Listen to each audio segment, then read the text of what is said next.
This is the Chris DeGaulle Show podcast. Okay, guys, let's just rip. And Chris DeGaulle. Chris DeGaulle. Chris, thanks for being with me tonight. Chris DeGaulle. I'm joined now by Chris DeGaulle. Now, he puts the broad in broadband. It's Chris DeGaulle. The Chris DeGaulle podcast is presented by usmedicalplan.com. Save big money monthly and get better health coverage at usmedicalplan.com. Middle of the week, it's Wednesday, the 10th day of May, and I thank you so much for, is it May? Yeah, it's May. Thank you so much for downloading the Chris DeGaulle Show podcast. Boy, I tell you something, I used to always hear old people in my life talk about how fast time moves as you age, and I used to be like, whatever, old man. Now I'm an old man, and I go, oh, it's May. It'll be Christmas before you blink. Anyway, I'm glad you're here. Thank you for downloading the show. Thank you for subscribing to this show. And those of you that have taken the time to physically write reviews and give this a 5-star review at Apple Podcasts and Spotify in particular, I want to say thank you. I know that's time out of your day that you don't have to take, and it means a lot. I know it's a hassle, and you're busy with a lot of stuff, and you're like, I'm not going to scroll down to the end of the menu of shows and leave a written review, but that you do that, you really help us, and so I thank you. Coming up, Mark Weaver, who is a constitutional attorney, brilliant guy. I have lots of legal questions for him. The ruling on the Trump case, the rape case yesterday, what does that mean exactly? It depends on who you watch. It's a litmus test. In terms of who won that and who came out the victor or whatever. So we'll get into that. I want to talk a little about Tucker jumping to Twitter. That's a huge news story yesterday. And what Mark thinks the legal ramifications of that are. I think the legal fight will be, maybe or not, Fox and Tucker, and whether or not Tucker will be allowed to put out a program on Twitter without Fox trying to stop him.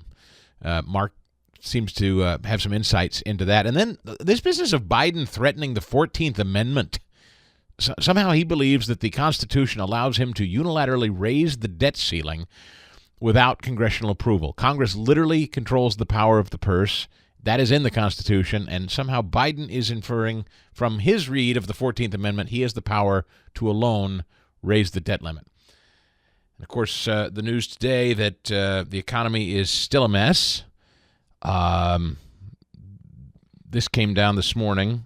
Consumer Price Index rose 5.5% in April as Fed mulls more interest rate hikes. The Washington Post actually has the temerity to say policymakers fear rising prices could become a permanent economic threat.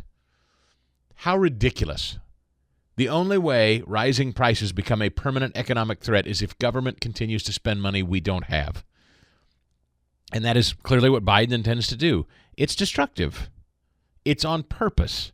So they keep spending money we don't have, which causes the Fed to continue to raise interest rates and take from you money you don't have, take money out of the economy. That's the whole goal. Inflation's not going to be curbed until government spending is curbed. So interest rates raised by the Fed to curb consumer spending. Nothing is done, though, to curb government spending. I mean, think of that. So anyway, we'll get into some of that today. Ron DeSantis is on fire, folks. I mean, he is just on a roll down there in Florida. But it still is a perplexing thing to discuss, this brewing, simmering battle out there in this audience between Trump and DeSantis. And I want to kind of continue to set the table and be honest with you about some things coming up in this DeSantis-Trump fight, some personal disclosures that I want to make, relationships that I have in this. And as I try to continue to navigate this and be as transparent and honest with you, I have no business trying, nor am I going to try to weigh in and tell you that one of these guys is better than the other. I'm not arrogant enough to believe I have that kind of authority anyway. You're too smart for that. You don't need me telling you any of that. I think the world of both of these men and what they've accomplished, and may the best man win, but that's not for me to sit here and tell you. So I'm trying not to be cute about it or dishonest about it, but until I have to cast a vote, I'm going to try my best to just kind of call these as I see them between these two guys. Your call is ultimately the only one that matters, all right? First, let me tell you about the gentleman that makes this show possible every day. The guy that wants to save you big money on health insurance. Do you spend money out of pocket every month on these really outrageous health insurance premiums? People are paying thousands of dollars a month in health insurance premiums. Thousands. Like, it hurts my heart sometimes when I hear people are paying much more than maybe most people would pay on an average mortgage payment a month to cover health insurance needs. Have you called John Ruhlman? Have you given him a couple of minutes and told him the outrageous sum of money you're paying for your health insurance? If you haven't, please do it. If you want to get a better sense of who John is, go to my website, chrisstigall.com, and watch my conversation with him. I talk with him for about 40 minutes, and I ask him all matter of questions about health insurance. Seniors, retirees, people on fixed incomes, people who have special needs, people who own a business and have employees they want to insure, or just single young people who are buying health insurance for the first time and they're fairly new to the workforce. John can help all those people and many more, but he can't help unless you call him. Give him a couple of minutes. It may be that you have the best possible health insurance and he can't do better, but odds are he can save you 30 to 60% at least on your health insurance premiums and get you better coverage. And no, you're not going to have to do a bunch of bureaucratic nightmare paperwork. They handle it all. Total customer care from start to finish so that it is painless, flawless, and not time-consuming for you. 877-410-4321. 877-410-4321 or usmedicalplan.com. The news is really a litmus test when it comes to Trump, as you know. If you were watching and reading people who are pro-Trump or favorable to Trump yesterday, the decision was Trump is guilty of not raping this woman. This E. Jean Carroll lunatic. You remember her? That weird, creepy interview she gave to Anderson Cooper years ago. Do we still have that, Fast Eddie, or no? That was something I used to keep around at the ready. I don't think I have it anymore. I can't even remember what creepy thing did she say? She was like trying to entice Anderson Cooper, who's a gay man, into raping her. I can't remember what was she saying? She said a rape is sexy. I have a supercut here. Yeah, sexy rape. She's the sexy rape lady. Okay. Against Donald Trump for this? Why not? I would find it disrespectful to the women who are down on the border, who are being raped around the clock down there. But for the women down there, and for the women, actually, around the world. And it was all fairly playful. It was charming. It was exciting. Remember what Donald Trump was like in 95, 96. On the counter were these fancy lingerie boxes that they used to have back in the 90s. Yeah. You wore lingerie in the 90s, I'll bet, Joy. Well, he didn't suggest it. He shouted it. He shouted lingerie. Lingerie. He may have shouted underwear. Yeah. Okay. Were you scared? Were you angry? I was too panicked to be scared. Too panicked to be scared, okay. Totally, and I put my life on the line. Do you think that you're going... Well, hold on a second. What do you mean you've put your life on the line? Well, people have told me I have to be careful. You've gotten death threats. I am not looking at death threats. I have the idea that I'm going to make him put it on over his pants. That was my idea. Mm-hmm. You see how funny that would be to make him put that on? Yeah. I guess my question is could there be any DNA on there? I have no idea. I do not know if the president ejaculated. Have no idea. Lawrence, I wish I had said, I'll tell you my age if you show me your tax returns. Mm-hmm. Yeah, it would have been helpful now. Well, so I'm holding my handbag like that. The only reason I know I'm holding my handbag is because I discovered it in my hand when I got to the street. The statement that he said, which he's just made, which is, she's not my type, number one, that was the number one thing. I love that I'm not his type. I'm an archer. I have bows and arrows, you know. Yeah, fine. I think they're just too, never mind. I think most people think of rape as it is a violent assault. It is not I think most people think of rape as being sexy. Let's take a short break. Think of the fantasies. That's right. Let's take a short break. That's like Anna Navarro getting the salsa bump music yesterday when she said, "White, you can be Hispanic and a white supremacist." Cha ta ta ta ta. Cue the let's take a break. Even lunatic leftists know when they've got a live wire on their hands. Let's take a break. She sounds drunk. Through every one of those interviews, she sounds like a drunken old crazy woman. So yesterday, a jury basically says, again, it's a litmus test. Wall-to-wall, CNN and MSNBC this morning say, Trump found liable of sexual abuse and defamation. Trump found liable of sexual abuse and defamation. Now, if I didn't know anything about this case, and to be perfectly frank, I don't, I really haven't followed it. It doesn't interest me. She's a lunatic. This is a character assassination, one of many. I'm tired of lawsuit stories with Trump. They bore me. I don't read them. I literally don't know this case. I don't know what they decided. I don't know. That's why we bring in Mark Weaver in a little bit. We're going to talk with him about it because I don't care. I've got other things I'm interested in. This bores me. But what I know is this woman sounds like a drunken lunatic who said rape is sexy. What I know is yesterday, everybody who is conservative and or pro-Trump was tweeting and celebrating the fact that a jury found that Trump did not rape this lunatic. That's what they said. So everybody who is either pro-Trump or conservative or just telling the truth, as I read it, briefly, because again, I don't really know the particulars, basically is saying the jury said Trump didn't rape this woman. She's alleging he raped her. The jury yesterday said, no, he didn't. Now, if you were watching MSNBC and CNN this morning, you would think basically the way they frame this is they kind of leave you with the impression, yes, he did. And that's the signature point in this is, did Trump rape this woman or not? Did a jury of Trump's peers determine Trump raped this woman? That, to me, is the most important point in this story. And that important point is, as I understand it, no. A jury of his peers determined no, he did. There is no credible evidence from this lunatic who thinks rape is sexy that Trump raped her. Am I being inaccurate in my framing of this story as you understand it? No, not at all. So Trump found liable of sexual abuse and defamation. I don't know all the particulars. He's got to pay her money. Mm-hmm. Liable of sexual abuse. The defamation part I get. What does that mean, sexual abuse? I thought the jury said no, he did not rape her. He's guilty of some kind of sexual abuse anyway? I guess in awarding cash, that's where they found. So like he didn't rape her, so he's not a criminal. But he has to pay damages? And see, this is what I mean. This is what Tucker has been saying. This is where the news is not. Tucker had this Twitter release yesterday, about 2 minutes in length. And this is what he's talking about in this clip. Tucker has just joined forces, it was announced yesterday, I guess, with Elon Musk. And he's going to start doing a Twitter-based show, which is, I've got some thoughts on that in a minute.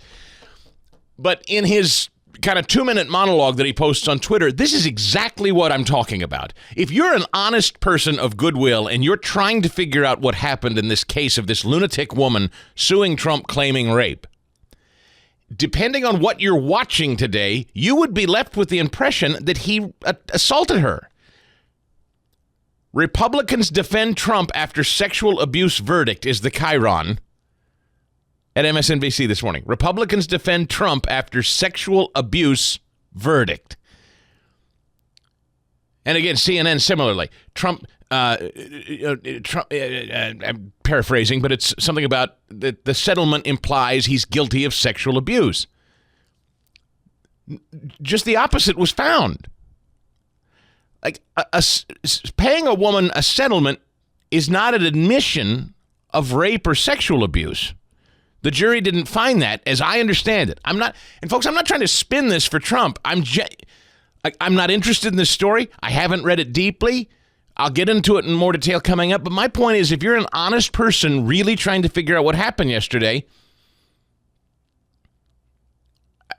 you're not being told by two major news networks today the true context of what occurred.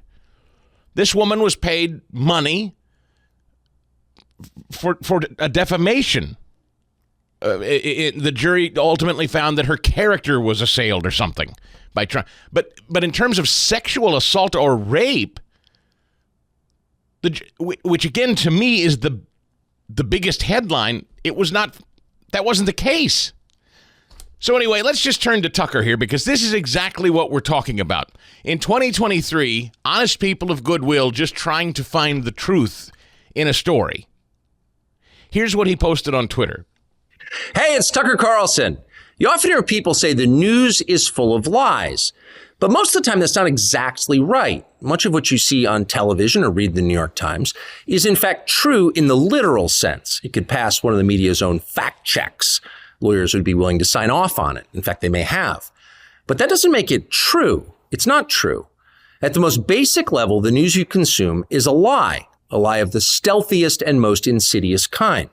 Facts have been withheld on purpose, along with proportion and perspective. you are being manipulated. How does that work? Let's see.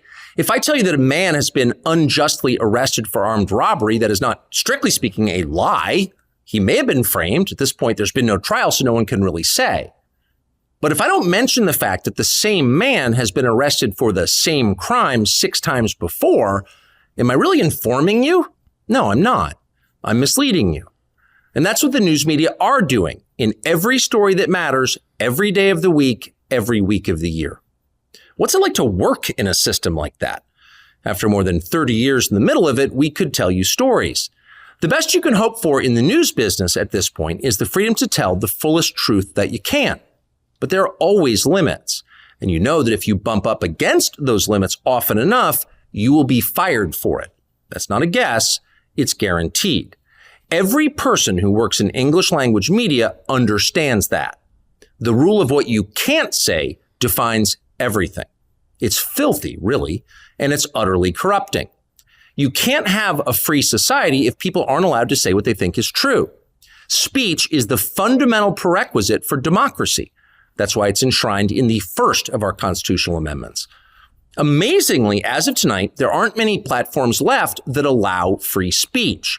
The last big one remaining in the world, the only one, is Twitter, where we are now. Twitter has long served as the place where our national conversation incubates and develops. Twitter is not a partisan site. Everybody's allowed here, and we think that's a good thing. And yet, for the most part, the news that you see analyzed on Twitter comes from media organizations that are themselves thinly disguised propaganda outlets. You see it on cable news, you talk about it on Twitter. The result may feel like a debate, but actually the gatekeepers are still in charge. We think that's a bad system. We know exactly how it works, and we're sick of it. Starting soon, we'll be bringing a new version of the show we've been doing for the last 6.5 years to Twitter. We'll be bringing some other things too, which we'll tell you about. But for now, we're just grateful to be here. Free speech is the main right that you have. Without it, you have no others. See you soon. So that's making a lot of news. That's had gazillions and gazillions of views. People are all very, very interested to see what he's ultimately doing. This also comes on the heels of news that he's, we knew he'd lawyered up, but apparently now what's really, really interesting as Fox is concerned is whether they're going to let him proceed or whether they're going to fight him. There seems to be some thinking now that Fox is taking on such water. Do you know that in demo, what they call in demo, which is the 25 to 54-year-old demographic, if you know anything about ratings in media at all, 25 to 54 is the age window of what's kind of considered the prime demographic for broadcasters. Not that you're not valuable if you're younger, not that you're not valuable if you're older, but 25 to 54 is kind of the designated marketing window considered. Well, to be completely honest with you about it, it's largely based in earnings power and earnings potential. Those who are actively earning income and spending it, because it's a commercial business. People that would advertise with people like us, ultimately they monitor and they watch what our 25 to 54-year-olds consuming and watching. And our products is our on-air product reaching people that would then make advertisers successful in marketing with the show. So that's the key demographic, 25 to 54. Now, Tucker was bringing in something like 3 million viewers a night. 3 million, which was, pretty great. Certainly better than anybody else on cable news. Since he left last Friday night, it dropped to 1.2 million viewers total. 1.2 million total, down from 3 million when he hosted it 2 weeks ago Friday. In demo, 25 to 54, they didn't crest 100,000 viewers on Friday night. 90-some thousand was the number I looked at last night. That's CNN devastating bad. It's devastating. So here's what Fox is up against. Do they want this continued fight? Or is it better to just go let Tucker do what Tucker wants to do and let him out of any kind of contractual competitive clauses? Just say, okay, uncle, talk, go, Make your show, go on Twitter, do what you need to do. Let's just get this over with to stop the bleeding. If you're running Fox and you're hemorrhaging and all anybody's doing is talking about how rotten, now you're talking about your core audience, obviously not Fox haters, but people who actually liked Tucker and watched Fox, now they've all abandoned you. And they're mad at you, and they suspect you're to blame. Tucker can't talk. You're not talking. Everybody's just hunkered down. Nobody's talking. What do? To me, it makes sense that you just say, look, if we keep this cloak and dagger delivery, if we keep him muzzled and we don't say anything, the public's just going to continue to speculate and get more angry at us. We're the villains. He's the good guy. It's never going to work out for us. We may as well just get this over with, rip the Band-Aid off, and just let him do it. Just let him trash us. Let's just get it out. Let him move on so that we can try to pick up the pieces and diffuse this, would be my thinking. But, again, I don't know. He's lawyered up. He's got a monster lawyer. This is the same lawyer that Megyn Kelly hired when she got the massive payday from NBC. Megyn Kelly doesn't have to work a day in her life for the rest of her life because of this attorney she hired when NBC sacked her. So Tucker's now got the same attorney, and he's going after Fox. And the story is that not only is he announcing this launch of his show on Twitter, which I'm not even clear he's legally allowed to do. This was sort of a whip it out moment for Tucker yesterday on Twitter, I think. I think this is sort of a I dare you to stop me move by Tucker. They shot this 2-minute video, put it up on Twitter, and said, we're doing a new show, just like the old show, and we're going to do it here on Twitter. I said to a friend of mine, it would shock me if contractually on paper right now he's legally allowed to do that. However, keeping in mind what I just said, it would also shock me if Fox fights him about it. And I think he knows it. And I think his attorneys are basically goading them into a fight. You going to fight about this?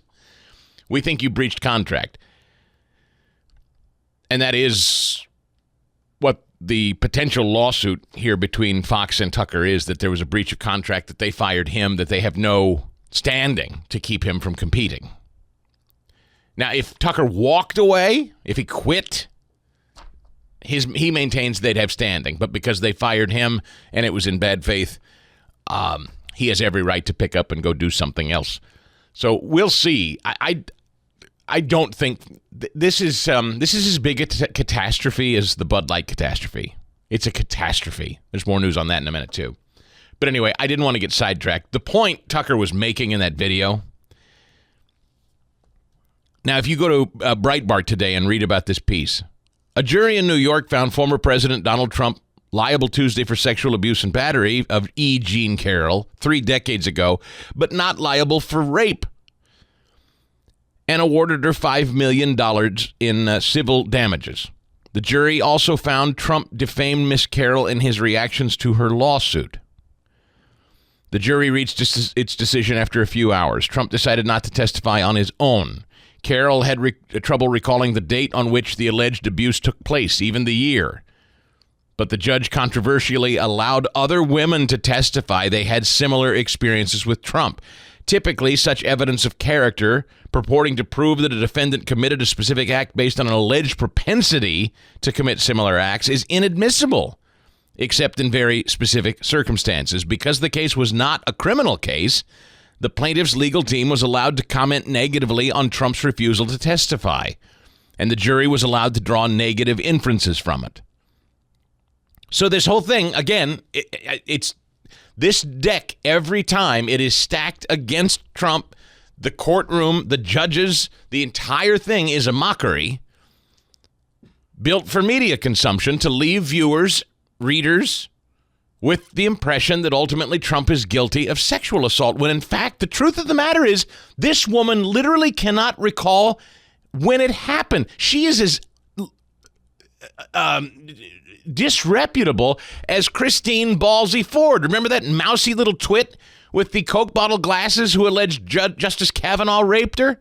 And then she ultimately had to confess she didn't know the date, she didn't know where. Friends said Kavanaugh wasn't even in the place that she alleges the rape happened. She was totally discredited. These are the worst kinds of things to say about someone. He raped me? Well, Trump's a rapist, and let's bring in some other women who say they think he's kind of rapey too. That's not the way our justice system is supposed to work, folks. You don't get to bring in a bunch of people who don't like somebody to pile on and say, you know what, he didn't rape me, but I can tell you he's the kind of guy who I think would. Well, you heard it, ladies and gentlemen of the jury. We brought in star testimony from witnesses who think he's probably a guy who'd rape a lady. That's not justice. That shouldn't even be. But see, this is the kind of thing in context you're not even given. Most people who don't care to dig into a story like this, and it's not about defending Trump, it's not. This is just about the truth being told. This is a lunatic woman. You just heard all of the cuts from this crazy. She's a crazy, insane person. And a partisan at that. Accusing a man of raping her. And even the most lunatic left-wing jury and courtroom couldn't prove it and ultimately had to say he didn't rape her. But he defamed her. Sexual abuse and battery. Though that's not defined. It's never defined. As for Trump, they issued a statement. The Democrat Party's never-ending witch hunt of Trump hit a new low today. In jurisdictions wholly controlled by the Democrat Party, our nation's justice system is now compromised by extreme left-wing politics. We've allowed false and totally made-up claims from troubled individuals to interfere with our elections, doing great damage. Make no mistake, this entire case is bogus and political, targeting Trump because he is now an overwhelming frontrunner to be elected again president of the United States. The continued abuse of our great Constitution for political ends is disgusting and cannot be tolerated. Our nation is in serious trouble when claims lacking any evidence or proof or eyewitnesses can invade our courts to score political points. Sadly, for the enemies of American freedom and democracy, President Trump will never stop fighting for the American people, no matter what the radical Democrats dream up next. This case will be appealed, and we will ultimately win. None of that is being shared today. Nobody is sharing Trump's reaction to this, saying he's going to appeal it. He flatly denies it, and he's right. No one could prove it. It was never proven. There was not a single witness involved in this that said this woman is credible and that she was attacked or assaulted or raped. It was just a bunch of people piling on saying Trump's rotten. And folks, this is not about I just want to be clear. It's not about defending Trump. But this is about you understanding, and I hope that you do. I know that this audience does, whether you like Trump or not. This is about the judicial system. This is about justice generally. This is about you and me and any of us who somebody doesn't like politically trying to take you out. Because if this can happen to him, it absolutely can happen to you. And I will just tell you that this case does nothing but continue. It's just like when Trump's house was raided, and it's just like when Trump was indicted in Manhattan. And coming soon to a theater near you when they go after him in Georgia. All this is doing is making him a bigger star and a more galvanized force for good versus evil in the minds of millions of voters. And I know, I have to keep saying this, I'm well aware. There are many of you in this audience saying, I am so tired of this, Stigall. I am so tired of this. I just want to move on. Okay, he didn't rape her. I get it. But still, all this stuff, we can't get past it. Too many people in the country hate him. He can't win.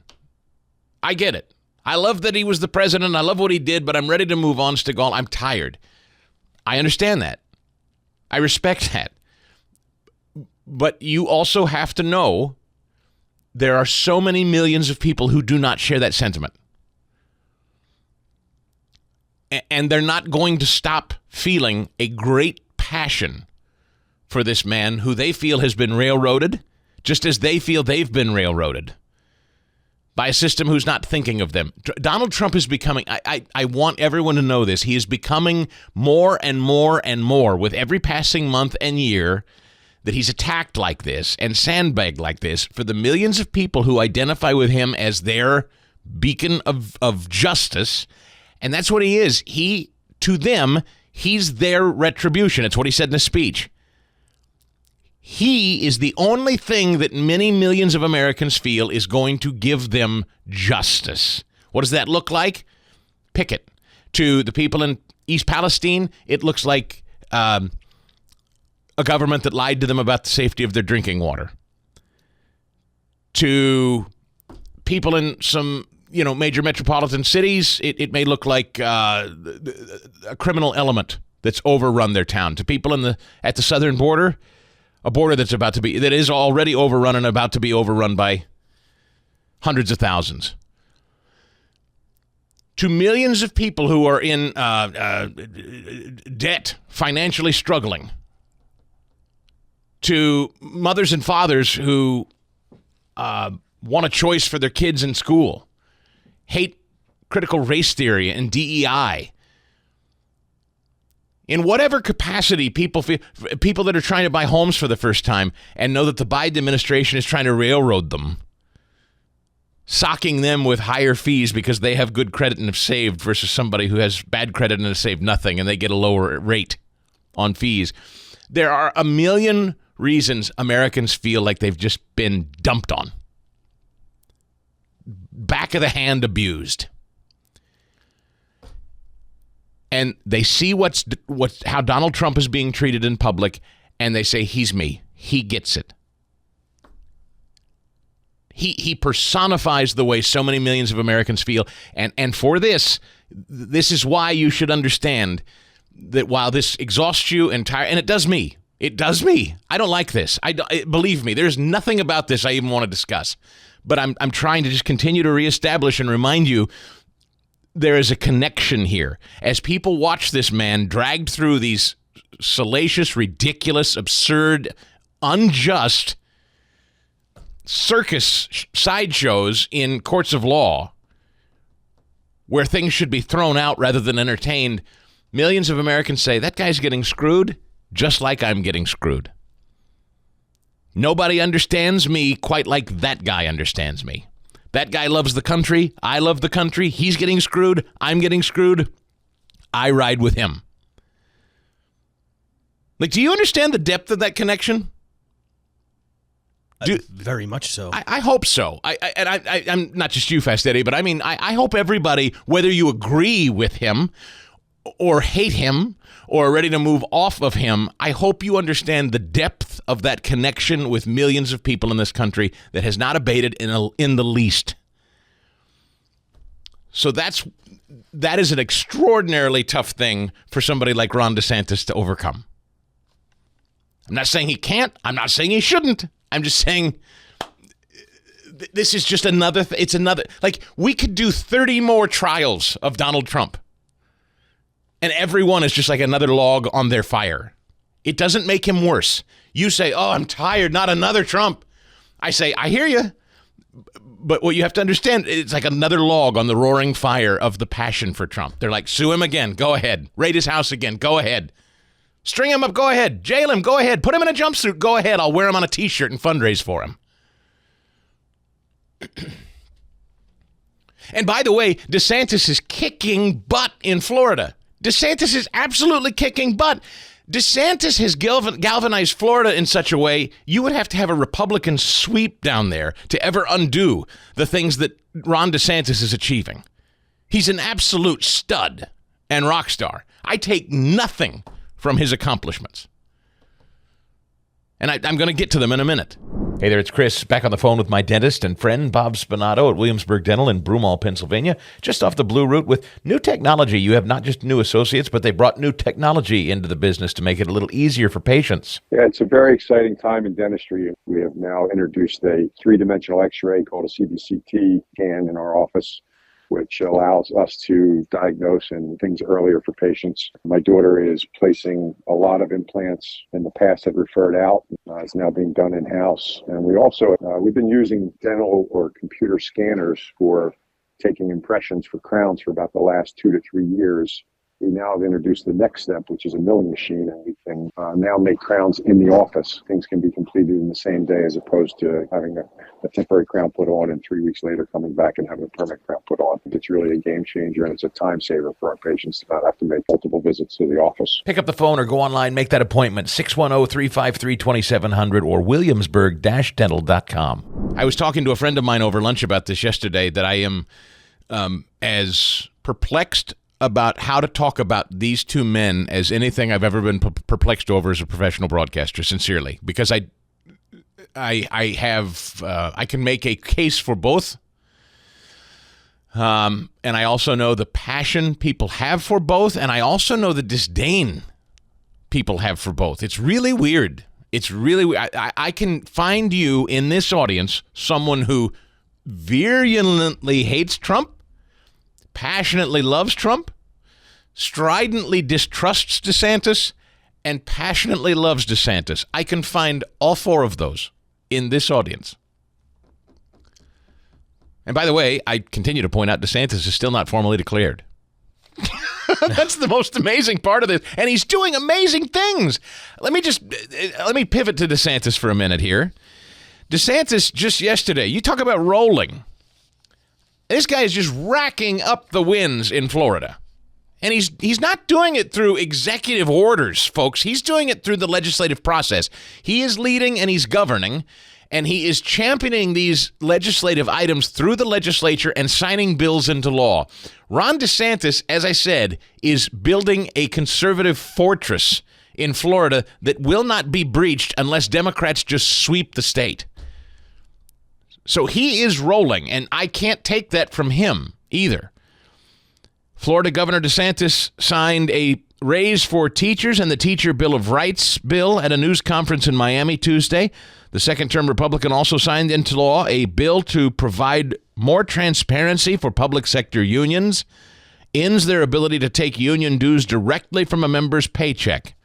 At the end of the day, you can put money into a school, you can have good standards, you can have all that, but if you don't have a good teacher in the classroom, you're not going to have kids perform up to their expectations. Teacher salaries will increase. Per pupil funding will increase. SB 244, known as the Teachers Bill of Rights, allows teachers to file administrative and civil complaints if a school district or school directs that teacher to violate Florida law. Now, he's also implemented school choice, though, at the same time. Now, this is really very strategic political maneuvering.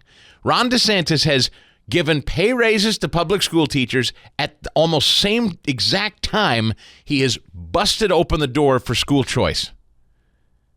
So he can credibly politically say, I stand with public school teachers who are great.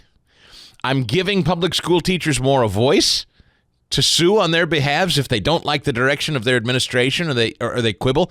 But at the same time, if your school sucks and is failing, I'm going to give parents the right to take the money that we're spending on their student from the state. I'm going to let them take that and go to another school to compete against your school. That is some brilliant maneuvering. It's brilliant. I've never seen anything like it. I've never seen a guy give teachers a raise at the same time he busts the door wide open on school choice. Never seen that. DeSantis signs a bill that bans Chinese citizens from buying land in Florida. Wow. Ron DeSantis signing multiple bills this week prohibiting Chinese from buying land in the state. DeSantis signing three bills, noting how he called on his legislature last year to build upon its efforts to combat corporate espionage and higher education subterfuge carried out by the CCP. Prohibiting governmental entities in China from contracting with foreign countries and entities. Sorry, that's governmental entities in Florida from contracting with foreign entities and entities of concern, and restricts conveyances of agricultural lands and other interests in real property to foreign principals. And on it goes. The bill requires government and educational institutions to block access to prohibited applications on government servers and devices in the state. DeSantis said Florida is taking action to stand against the United States' greatest geopolitical threat, the Chinese Communist Party. I'm proud to sign this legislation to stop the purchase of our farmland and land near our military bases and critical infrastructure by Chinese agents. He's defending teachers. He's defending students. He's defending parents. He's defending his state to the best of his ability from communist China. He's going up against their single biggest corporate resident in court because they stand with all this gender dysphoria crap and pornography in public schools. He's fighting their biggest corporate resident. The guy's a one-man wrecking ball in Florida. He's on fire. And yet there are millions of Trump enthusiasts who will never, ever look past Trump. What do you do? I don't know, Chris. No, Trump's base is going to be very hard to overcome for people who are fans of DeSantis. It's just a fact. And look, Steve Cortez,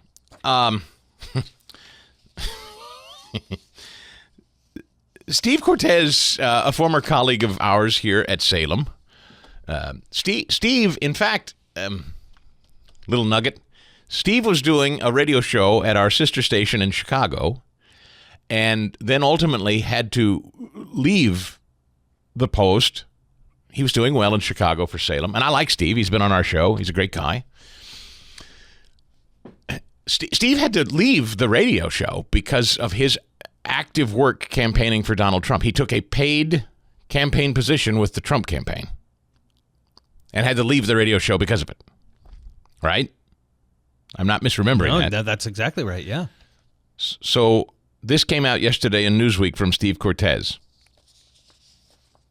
Ron DeSantis for president.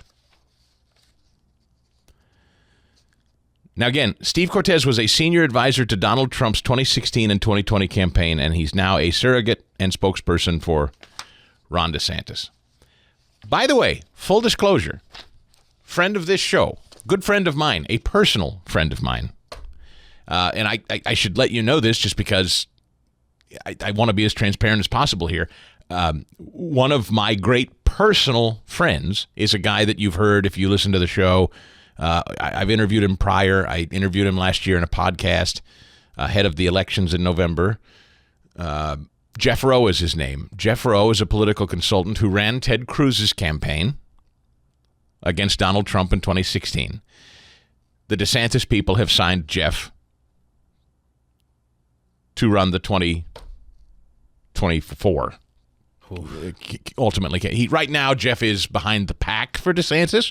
But ultimately, Jeff will have probably a pretty prominent role with Team DeSantis.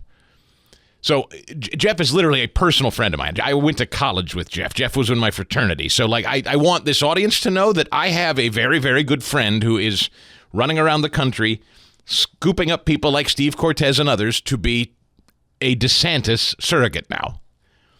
And I want you to know that that is not me. I've had no conversations with Jeff about this at all. I don't intend to. You're not going to hear, if you, I know now if you start listening with suspicion, I wouldn't blame you, but I want to be completely transparent with you. I have no interest in getting involved with anybody as a surrogate in any way. But Steve Cortez, as well as our colleague, my podcast colleague, Jenna Ellis, I mean, these are people that, were there more vociferous fighters for Donald Trump? At the time, Steve Cortez till the very, very end, for sure. And now they're all out there saying there's only one way forward, and it's Ron DeSantis, and Trump can't win.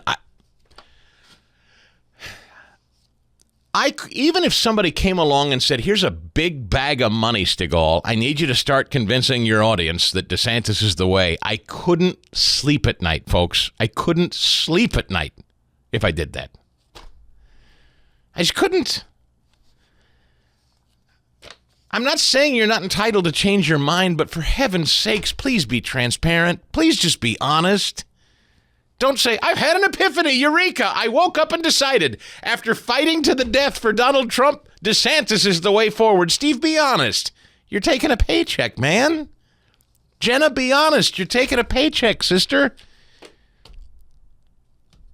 Take the check, but just be honest. You're taking the checks. The Harumph Society memberships have exploded this week. You people know a savings when you see it. But just taking full advantage of your poor, vulnerable host here. I'm losing money on it now, but that's okay. I'm paying the team that helps me put it together. That's all that matters. The Harumph Society membership is a special for Mother's Day through Sunday. I asked the Substack people if I could lower the cost. They said, Chris, you can't do it for any less. We literally can't run the thing for less than $5 a month. I said, all right, what if somebody signs up for an annual deal? We had that set at $50 for an annual thing. I said, I want to do something special for Mother's Day. Because they're like, Fast Eddie, there are thousands of people that are free subscribers but have not become paid subscribers. And by paid, that means you can read it all. And then, most importantly, and this is the most important part of it for me, you can join in the comment section with other harumphers. If you don't pay the monthly or annual subscription, you can't read the full thing, and you're not going to be able to comment and join in. And that's the part of it that I'm really hoping to build is like community. And it's just robust. The comment sections are starting to explode now, and I love it. That's my hope is that's going to be the new way forward. Like Tucker's going to go to Twitter and do his show. My hope is that people are going to lean on the Harumph Society increasingly for news and insight, comments with one another. It's to be troll-free, hater-free. I'm a benevolent dictator there. I weed out anybody that's hateful or belligerent in any way. Not that there would be, because, again, it's a paid subscription site. Most haters are not going to pay to be belligerent. They'd rather do that for free on Facebook and Twitter and Instagram. So that's why Substack, that's why the Harumph Society. So I said, look, there are thousands of people that have signed up for free. And there are thousands of people, I assume, that have not signed up yet for one reason or another. They don't want to spend the money. I get it. What can we do? And they said $30. That was the floor. They would not let me do less than 30. So for the whole year of Harumph Society newsletters, that's 12 a month. That's 144-ish for the year. And some bonus content that I won't air on the podcast or on the radio show. 140-something editions of the Harumph Society every year. $30 only this week through Sunday. $30. That works out to be about $3 and something a month. So that's like couch cushion change at that point. $3 a month. So, time to get in, man. This is your week. If you thought I'd do it, but that seems a little steep, $3 a month, $30 for the year. It's only through Sunday. We're only doing it through Sunday. So go to chrisstigall.com or go directly to Substack if you want, but it's called the Harumph Society, HARRUMPH, linked at chrisstigall.com. I hope to see you there. I'm thoroughly enjoying it. Got a new edition of it coming out today, as a matter of fact. I would love to welcome you aboard, now through Mother's Day. All right, I have lots of legal questions, all unrelated, for our great friend, legal scholar, media law attorney, crisis communications advisor, a constitutional attorney, our great friend Mark Weaver. I hope you got your law hat on and had some coffee this morning, Mark. How you doing? I'm doing well, and before we talk law, let me just chime in. Listeners should remember that if we want to send a message to the legacy media that their news product isn't worth paying for anymore, one way to do it is to subscribe to these independent efforts like the Harumph Society, because legacy media needs to know that we are interested in getting better information. We are willing to pay for it, but we won't pay for it from outlets that are bought and sold by the far left, full of misinformation. Thank you for saying that. I couldn't agree with you more. Tucker going to Twitter. Let me just get your brief reaction on that.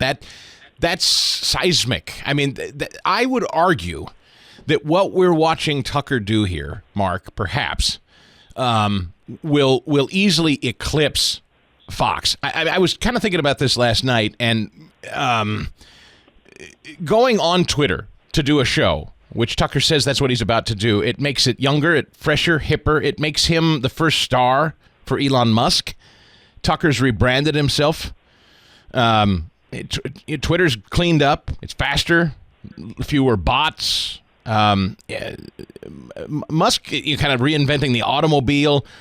It's huge. I think Fox has made a terrible, terrible mistake. And to me, it's like Fox firing Tucker has made themselves look antiquated. I'll be honest with you. I haven't. This is literally true. I have not turned on Fox News in 2 weeks. It's on in my studio. I just monitor for events in the morning while I'm live on the air. I don't watch it anymore, and I have no intention of it, Mark. Sincerely. Yeah, he can reach many more people this way. It's a win-win. Elon Musk is looking for a way to get people to be more loyal to Twitter, potentially on a paid model. We know that you can pay for a blue check now, and there's other other ways to subscribe to content. As I look now on Twitter's the Tucker Carlson Twitter feed, his little short 3-minute video he posted last night has had 17 million full or partial views. And that's maybe 4 or 5 times what he would get at 8 p.m. on Fox News when he was there. Yeah. So the Harumph Society and Tucker Carlson and other independent outlets, people need to, and I'm starting to do this more myself, pay to subscribe to good content that I know I can trust, because I know the ones I can't trust. You know, in Philadelphia, it's the Inquirer. In Kansas City, it's the Star. We all know the names of the different big papers around the country that have taken an ideological turn, decided to toss objectivity out the window, and are simply willing to tell the left what they want to hear. Yes. And those of us who want the truth and want to support journalism like yours and Tucker's, even though it's opinion-based journalism, we ought to be subscribing. Thank you, my friend. Look, it's just transparent. I think, the point is, it's like, we're not masking where we come from, and that's the difference. It's not like we're demanding you trust us because we say we're news. No, we're forthright about who we are. You can take or leave it, and please shop and compare. I encourage it, but yeah, anyway, you get it. Thank you, Mark, for saying so. Let me ask you, lots of legal stuff popping out there. Before I get into the Trump thing, I'll close out with that today.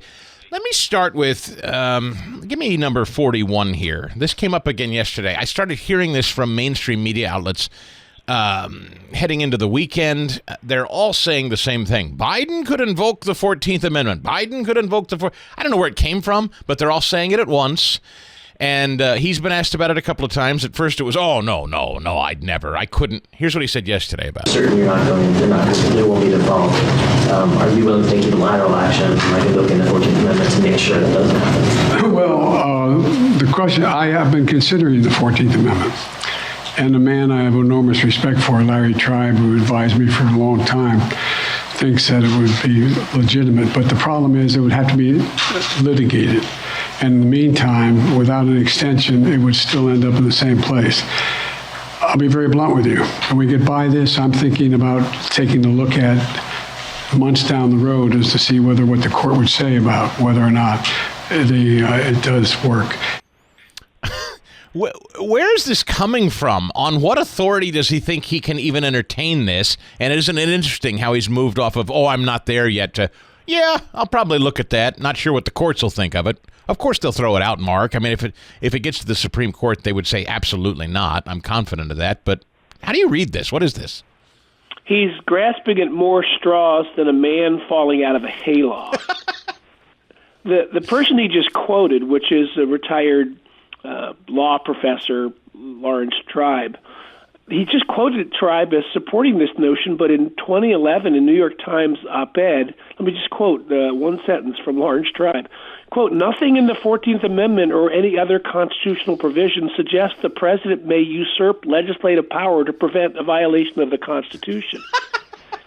So he's quoting a guy who's already on record saying you can't do this. And I want your readers, again, in the spirit of what we talked about Tucker and the Harumph Society, I want your readers to fact check me. Google the 14th Amendment and read Section 5. The Congress shall have the power to enforce the provisions of this article. So the notion that the president can invoke the 14th Amendment goes directly against the last section of the 14th Amendment. Many of your listeners know that the 14th Amendment was put in the Constitution immediately after the Civil War to ensure that there would be equal protection and to everyone, including newly freed black slaves. And so Section 4 that everyone keeps quoting refers to payments of pensions and bounties for services in suppressing insurrection or rebellion, meaning that's what they used to call the Civil War. They would say the late rebellion, the recent rebellion. So this was just a way of saying, don't say we're not going to pay our debts just because we had a war. The war is over. We're moving forward. We're going to pay our debts. That's all the 14th Amendment says. The notion that somehow the president can invoke it, well, Section 5 says no, or that it's relevant to what's happening now where Congress has to decide to open up yet another credit card account to pay the 6,000 credit cards we're trying to pay off already, and somehow that's paying our bills. It's a ridiculous argument that's meant to distract. So to be clear, just so that I'm very specifically clear on this 14th Amendment business, in terms of the Civil War, if we, God forbid, are ever involved in a situation where Congress literally can't convene or something, is that what it's meant to be? Like some kind of emergency provision where the president can unilaterally cut checks when Congress can't do their job, or the country's quite literally in the midst of physical war, or not even then? No, it's referring. It really is just using the language of the era to refer to Civil War, to the Civil War, not a Civil War. Okay. That we're going to pay our debts, and nobody should question the validity of it. Don't think that just because we had a Civil War that the U.S. is not going to stand by its debt. Of course it is. That's not the argument that's happening in Washington. Okay, but it didn't. No so, one Mark, is just saying to we be should pay our debt. Yeah, just let's borrow more to pay our debt. To be clear, then, even with them referencing the Civil War in the Constitution, it wasn't. They weren't saying in the event of. They were saying even though there has been, or even though that we're in the midst of, we'll still pay our debts. It still does not. It did not then, and it still doesn't today. Usurp Congress's role in it. Is your point? It doesn't, and to the extent that anybody can invoke it, it's only Congress. I think since the Democrats have done polling and they think the word insurrection helps them in the elections, because the word insurrection's in here, I think maybe they'll try. The next is they'll try to tie the 14th Amendment to January 6th. You watch. Just wait. All right, we will. I'm sorry to say, I think you're probably right. Mark Weaver is with us, who is a constitutional attorney and a brilliant one at that. Let me ask you about a couple of. I don't know if this is your purview or not. Legally speaking, it's been interesting to me. Tucker Carlson fired from Fox. It seems clear now it was not his doing. He was planning on doing a show and was summarily tossed. Sounds like he's lawyered up. Sounds like he's ready to go at Fox legally. He kind of announces on Twitter, I'm going to do this show. I don't know how much you know about contract law, but just kind of armchair quarterbacking here. Do you think it would be in Fox's best interest to just let Tucker do what he wants and not fight him? Because if you're going to try to keep him off the air and nobody comment on this, not Fox, not him, and fight him legally to keep him quiet, it continues to look worse for Fox, doesn't it, legally? It does. I've represented TV anchors in their contracts and sued outlets before on this, so I know the area pretty well. Unless his contract has what's called a liquidated damages clause, which would allow Fox to get a whole lot of money from him if he goes and competes against them. All they owe each other is what the terms of the contract say. And what they've said is, we don't want you on the air anymore. And if he goes out and does something else it triggers a non-compete, I suppose they could sue him for the cost of replacing him or what their damages are. We don't know until we read his contract. But certainly the more they fight with him, the higher profile his new effort will be and the more subscribers he'll get. And I don't know anybody who pays attention who doesn't predict he'll make much more money on his own doing his own thing than he ever made at Fox. It wouldn't surprise me if Fox was really behind the eight ball and he's legally within bounds to go do a show on Twitter. Like I would bet that their conventional legal wisdom was you can't go to MSNBC or CNN or Newsmax or another, quote, network. But I don't think they would ever have thought to put in a contract. Maybe they did. I could be wrong, but I have this funny feeling if he's already announcing he's going to do a show like he used to do, but on Twitter, he's not contractually prohibited from doing so. The nature of non-compete laws changed over the last 10 years. Number one, they're becoming disfavored. Yep. Fewer courts are willing to uphold them. But number two, even if the courts do uphold them, they uphold them only narrowly. And so the notion of saying to somebody, okay, you signed this non-compete clause, you can't go work anywhere, anytime, in any way. No court will uphold that. And so your point is well taken in that, yeah, maybe you can't go work at the 8 p.m. slot at CNN or MSNBC directly head-to-head, but you can't go on social media, point a camera at yourself and start talking. It's hard to imagine a judge enforcing that. Let's talk about the E. Jean Carroll, this crazy woman alleging that Trump raped her. She doesn't have any specifics as to when, the date, the year. She doesn't know, and ultimately a jury. I mean, even this clearly hyper-partisan and courtroom environment, even they couldn't see fit to actually say Donald Trump, they proved that Donald Trump raped this woman. In fact, they said the opposite, that he did not rape her. But, most mainstream outlets today are making it sound like they basically said Trump did sexually assault her and defamed her and has to pay money. Now, Trump's going to appeal this, but how do you read what happened? What's the truth as you read it of what happened yesterday? Remember, we're in civil court, not criminal court, so the burden of proof is lower. It's beyond a reasonable doubt. Is there slightly more evidence than not that something happened? And we're in front of a New York jury, and we're in front of a judge who was shown just dramatic bias against Donald Trump. Now, none of us knows what happened that day, so I don't want to opine that I know what happened. I'm not going to suggest that anybody doesn't have some possibility to do something wrong. What I do know is that this will be appealed, and that there were several things that happened in the trial, not the least of which is opening up the statute of limitations for what's called a reviver law to allow old claims to be brought some 30 or 40 years later is constitutionally suspect because, the court system favors people bringing their claims in a short fashion, a couple of years, 2-3 years, so that witnesses' memories don't fail and so that witnesses remain available and so that evidence doesn't disappear. So there's a whole host of appeal issues. Nothing's going to come of this in the short term. And I imagine if we tune in CNN today, they'll be saying the walls are closing in on Donald Trump because they've got a little button on their computer that they push that just reruns that statement anything something happens to him. Yet we'll move on to the next news item here in a day or two. Trump found liable of sexual abuse and defamation. So that's the MSNBC chyron this morning. Trump found liable of sexual abuse and defamation. That leaves people with, I guess, the impression that he sexually abused the woman. So if you don't want to use the word rape, fine, but it's still pretty bad. I mean, when you see sexual abuse, and there were a lot of people on the left certainly trumpeting this, saying, well, you see, now on top of, I saw one woman say something like, well, he's been twice impeached. His home's been raided because he won't hand over classified documents. He's now been indicted, and now he's guilty of sexual abuse. When's enough for you people to snap out of your trance for Trump? What do you say as a legal matter? How do you view it? All of it. Yeah, I don't like sexual abuse of any sort. I've been a prosecutor in my career. I prosecuted pedophiles and rapists and that sort of stuff. So I don't like any of that. But here's what's so frustrating is we have rather similar, if not better, evidence against the sitting president with a similar issue of an alleged rape of a woman when he was in the Senate.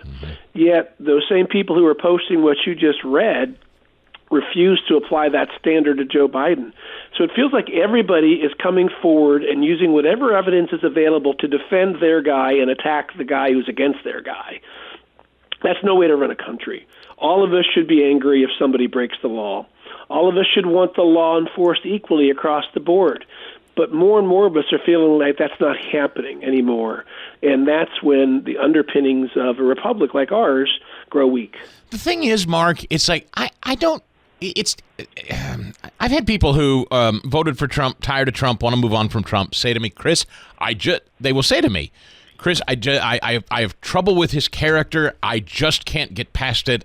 I'm sorry, I don't share your point of view. And I keep saying, I don't know where you hear me saying that I think Trump has an unimpeachable character and I think he's a swell guy and never did anything wrong. I've never held that position. But when you keep piling on this man with these specious, absurd legal claims over and over, it's like people that shout racist about everything. After a while, you're left to conclude, okay, now this just doesn't even seem real. Once, maybe. Twice, okay. 5, 6, 7 times. Raid his house. Indict him. It's like, now the pile-on is so great, it's like, I have no choice but to say this is absurd now. I feel just inherently defensive of the guy because I know it's so flagrantly ridiculous. I never thought about this until I was listening to you there, Chris. If nothing else, the era of Donald Trump has drawn the public's eye to the levers of power that government can use both in and outside the halls of government against somebody that they want to shut up. Yes. And we're seeing it with everything that happened with Trump. And I'm not even offering an opinion on whether any of the things you mentioned that happened to Trump was substantive, because those are different debates. Yep. But to the extent that every time there's another way to come after the guy they can't stand, we get a little window into impeachment or the civil justice system that used to say bring your claim in 3 years, but now it says, bring your claim in 30 years if we decide in New York that Donald Trump needs a little bit of a smackdown in the legal system, or the Presidential Records Act that none of us was talking about until Donald Trump all of a sudden had presidential records. And pay no attention to Joe Biden's presidential records, because don't you know, these tools only work on one house. You can't take them over to another house. These tools that are being used only work over in this house, the Trump house. And so if nothing else, all of these things point Americans to the levers that are used against those who are out of step with the elites. Yeah, like you said, there's credible evidence that the man took money from foreign actors. There's credible evidence his son did the same. His son's a felon. The documents in multiple places he shouldn't have had. The allegations of sexual harassment and rape against him. The Chinese spy balloon. On and on and on. I mean, hell, even Joe Manchin's accused him of not upholding the law lately. So it's like there are so many credible reasons to think Joe Biden is every bit the monster Donald Trump is, but nobody talks about him that way in mainstream media. Like, it's so, even if you just wanted to be of goodwill and say, okay, both guys are scumbags, fine, but that's not what they're saying. And that's what makes this so dishonest, and everybody knows it. Mark Weaver, you are not dishonest. You're the very best, and we lean on you for your legal expertise in times like these. You did it again today. Thank you, my friend. Have a great day, Chris. Thank you.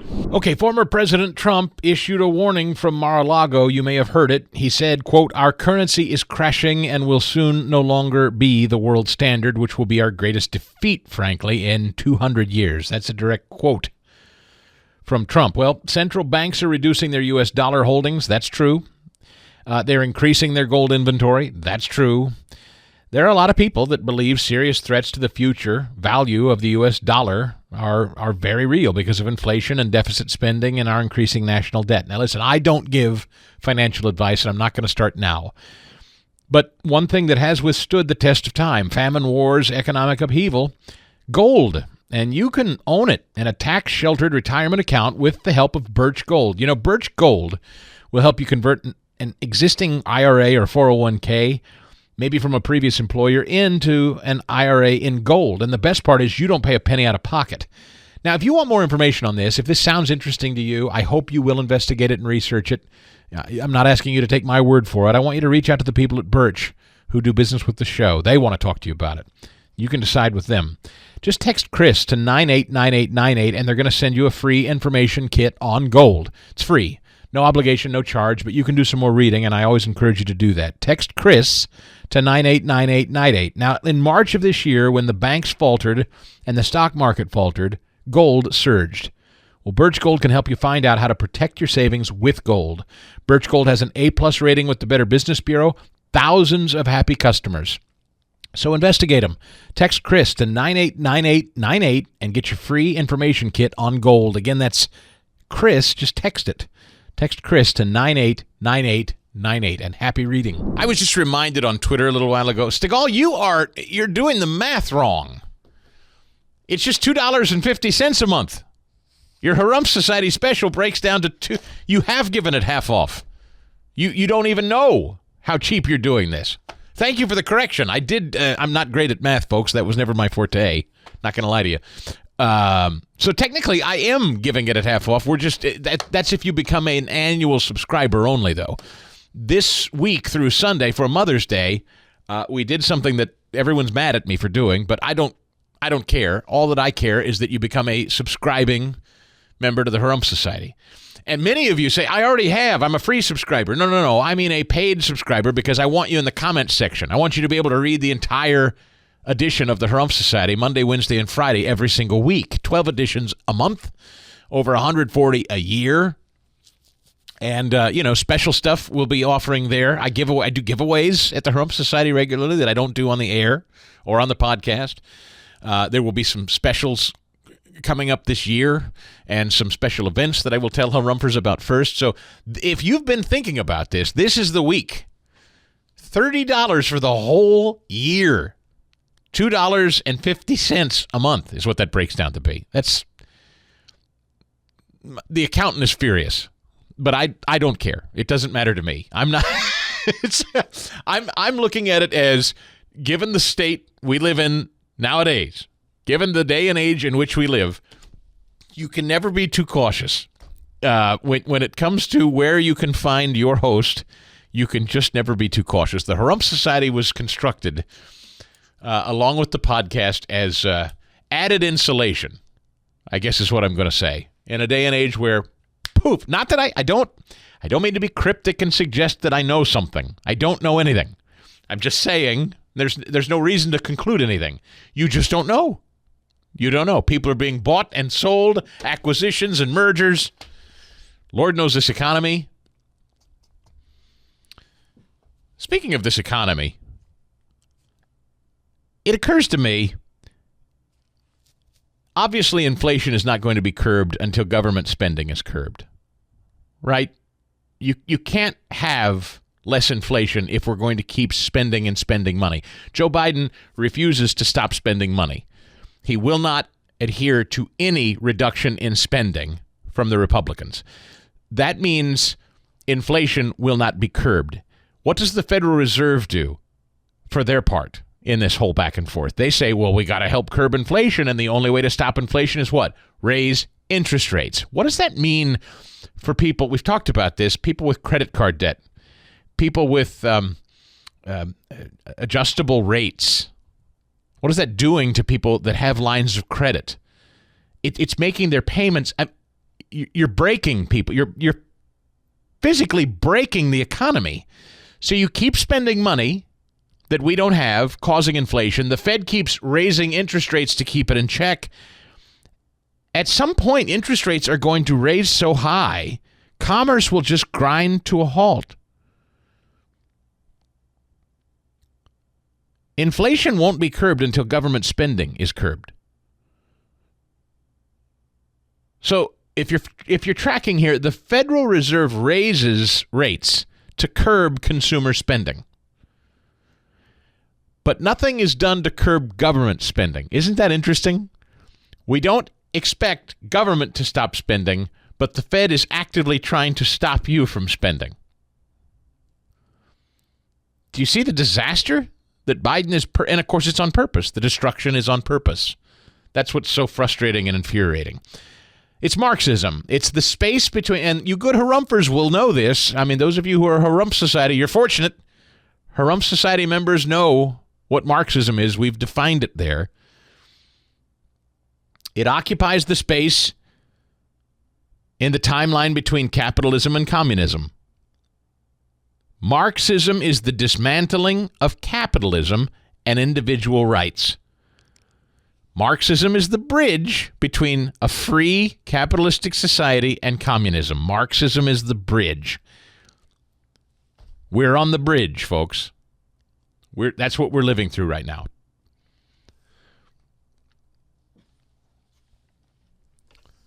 Scott Baio, Chachi.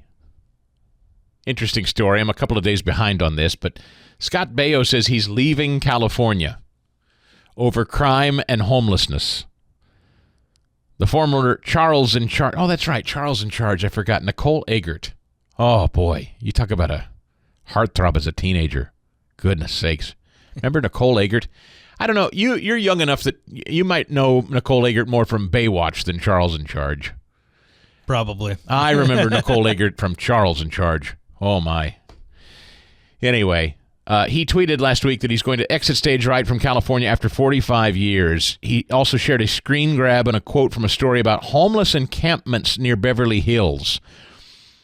The most recent survey conducted by the Los Angeles Homeless Services Authority found approximately 69,000 people experiencing homelessness in L.A. County, 41,000 in the city in 2022.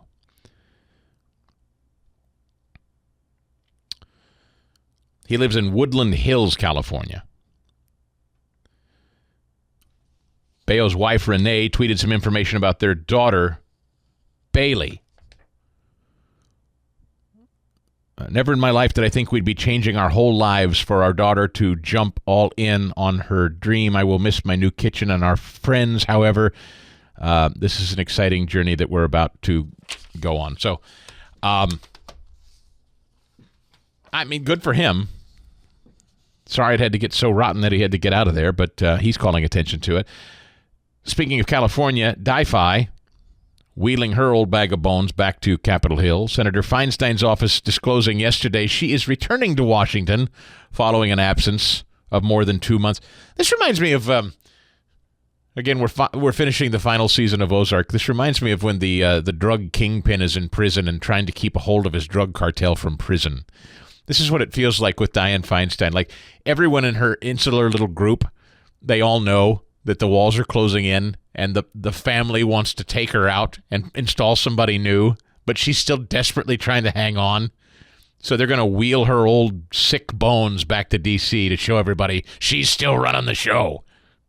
That's what this reminds me of, right? The old boss still trying to exert control. It's so sad.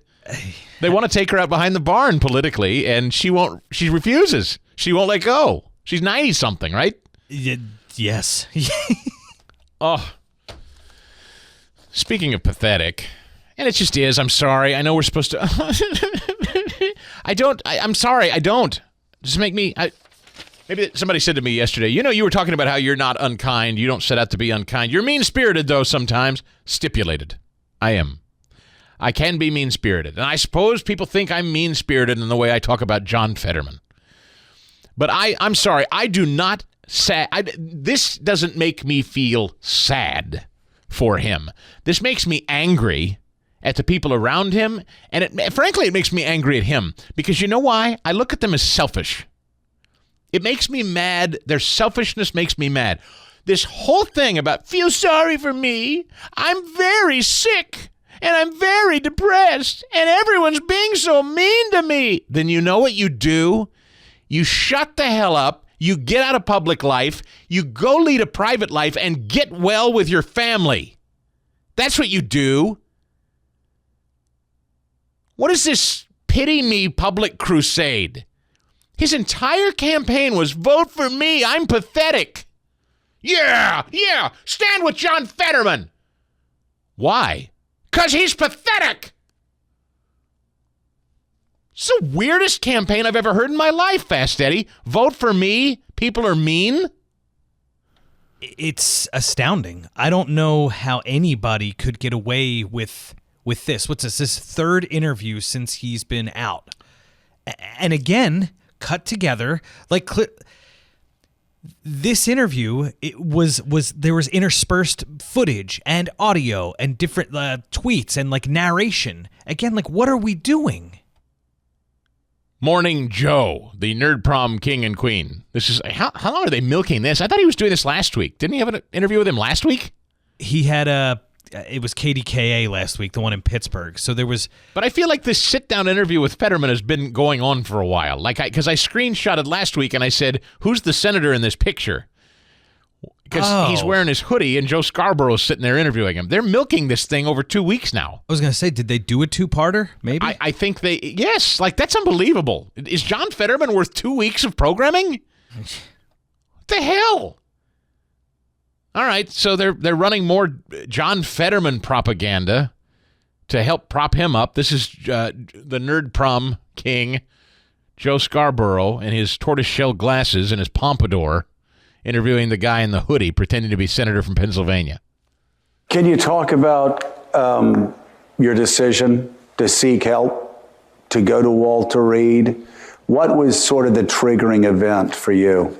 I'll never forget the decision where it's like, if I don't do something to claim my life, that this could be, tragic. I was skeptical, and I was, kind of like, no, I don't really belong here or whatever, but I'll give it one last chance.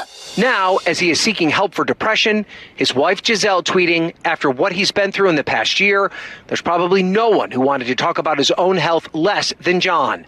I'm proud of him for asking for help and getting the care he needs. You just talked about being skeptical that you could get help. Could you talk about I think that's an attitude that men may have even more than women. Men don't seek treatment as much as women do. Okay. This isn't a matter who's... yeah, fine. If I don't do something to claim my life, this could be tragic. And then his wife, Giselle, says after what he's been through in this past year, what are we talking about? You did this by choice. You did this to yourselves. He did this to himself. She did this to him. The people around him did this to him. The only innocent people in this entire story are his children. I feel terrible for them. Sincerely, I do. If he's really in this sorry shape, not just physically, but he's this depressed, and I'm not, please don't misunderstand. Depression is a real thing, and I do think men struggle with it uniquely. I am deeply, I often pray very specifically for men in this country, as I am one. And as a middle-aged man, it is absolutely true that middle-aged men specifically, I believe, struggle uniquely and privately with mental and emotional health and tell no one. And often, sadly, that manifests itself in chemical addiction and, in many cases, suicide. It's the saddest thing. I mean, guy in my community last month, 44 years old, offed himself. Just nobody ever knew he was going through anything. Young family, took his life. So I absolutely think this is real. But John Fetterman is not, Giselle Fetterman is not. These are not pitiable people. These are people, he's a man who had a stroke, a massive stroke, a debilitating stroke. And rather than just say, I'm out of politics, I'm going to go get well, they hid his condition from voters. And they soldiered on while apparently, I'll take them at their word, he was in a state of deep depression that only got worse as the campaign rolled on. So he is physically and mentally disabled and deeply depressed and continued to run for a high office. One, ascended and sworn into the United States Senate, incapacitated, deeply depressed. And we're supposed to say, oh, poor John. How terrible everyone's being to poor John. I'm sorry. I don't. Do you accept that? I don't, Chris, especially at a time when there are nuclear powers that seem to be getting more aggressive by the day, and this is one of the people that will be in charge of voting. But just as a human story, is he worthy of pity? No. He's not pitiable. Not at all. They chose this. They lied. They misrepresented his health status, and they continued to soldier on for the power of the seat. They clearly do not care about his mental or physical health or his family or his well-being. They clearly don't, because if they did, they would have abandoned this entire ruse to take care of themselves. And now they're not talking about how he's voting, what he stands for. What have you noticed this? And forever, John Fetterman is now going to be the poster boy for strokes and depression. It's never going to matter a thing he votes for, what he stands for, how he votes, who he votes to confirm. Never again will John Fetterman have to explain or answer for anything he does or stands for, because he's had a stroke and he's depressed, poor fella. And you're mean if you say otherwise. I don't accept the terms of this discussion. I will never fall into the trap of talking about John Fetterman like he's a sad, pitiable fella who deserves the utmost hushed whispers and coddling because he's had a tough go of it. And then this from Scarborough, this next one. Oh, I mean, you might grab some Pepto. I don't know, or whatever keeps you from, nausea kicking in. Brace yourself. Did you get inspiration from people like Lincoln and Churchill, who struggled with depression their whole lives and yet fought through it and changed the world? I would say there's almost kind of like Lincoln and Churchill now. He's Lincoln and Churchill, folks. John Fetterman is Lincoln and Churchill. I can't. MyPillow.com. Mike has invented yet another innovation in sleep satisfaction. I know, because I'm sleeping on it every night. I sleep like a baby, and I'm not making it up. I don't really know how they achieved it, and I know it sounds almost phony or made up. In fact, I heard it, when they said, hey, we've made a new MyPillow, and it's cool now. It's the softest and smoothest and coolest pillow. I said, how? What do you mean? It's a fabric technology that regulates your body temperature. And I can tell you this because I'm a guy that kind of sleeps a little hot. And if I'm too covered up at night, I get hot. But I haven't felt hot. And I know this is going to sound strange, but you're going to have to just trust me and experience it for yourself. This new MyPillow 2.0 thing, they've designed a cool surface. It's engineered for comfort. It's a fiber. It's not a finish. It's a fiber. So the pillow is kind of smooth but finely textured, and it allows it to breathe in a way I've not experienced in a pillow before. Hard to explain without feeling it, but here's what they're going to do for you. If you use my name, Chris Podcast, if you go to Chris Podcast as your promo code, when you go to mypillow.com, you click on the radio listener square and type in Chris Podcast. That lets them know you listen to the show, but most importantly, it gets you half off. You buy one pillow, you get one for free. I guess that's better than half off. I'm not good at math. You get an entirely separate pillow for free. So one pillow you buy, you get one for half off. Got that? Got that.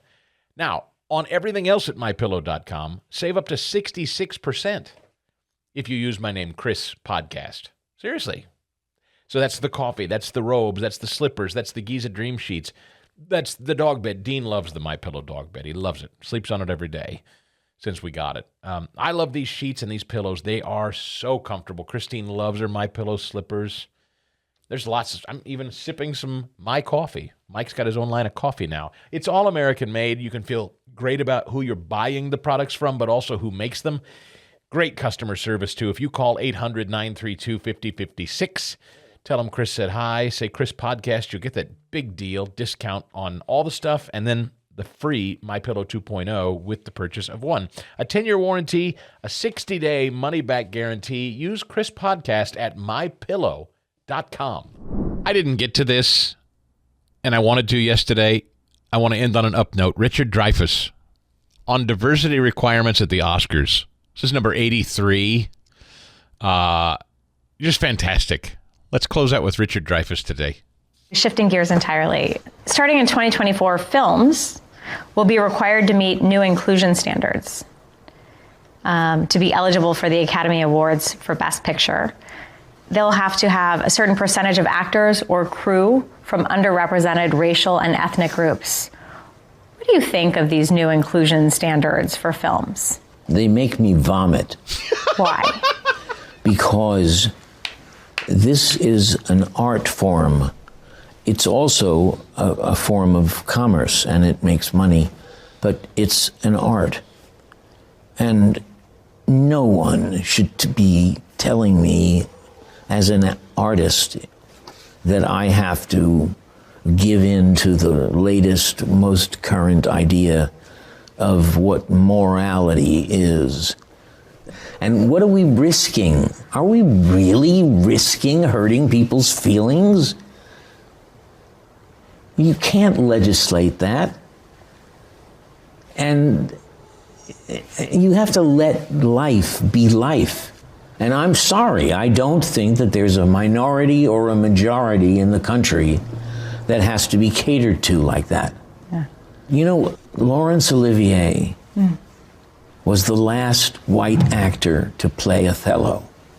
And he did it in 1965. And he did it in blackface. And he played a black man brilliantly. Am I being told that I will never have a chance to play a black man? Is someone else being told that if they're not Jewish, they shouldn't play The Merchant of Venice? Mm-hmm. Are we crazy? Do we not know that art is art? This is so patronizing. It's so thoughtless and treating people like children. Do you think there's a difference between the question of representation and who is allowed to represent other groups? For example, as you said, somebody representing the Merchant of Venice. And the case of blackface explicitly in this country, given the history of slavery and the sensitivities around black racism, do you think there's a difference between those? There shouldn't be. Why?